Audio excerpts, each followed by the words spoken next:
Hey everyone, here is my tip of the day today. Gynecomastia or enlargement of the male breast tissue is a seriously anxiety-provoking condition.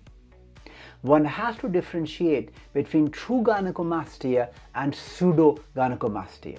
Majority of the population, up to 50%, can suffer from pseudo-gynecomastia. Pseudo-gynecomastia is a hormonal imbalance, mainly because of increased intake of carbohydrate and sugar, which cause insulin resistance. This leads to accumulation of fat. Fat has a hormone called aromatase, which breaks down hormones into estrogen. Estrogen is a hormone responsible for some of the changes seen in the male breast.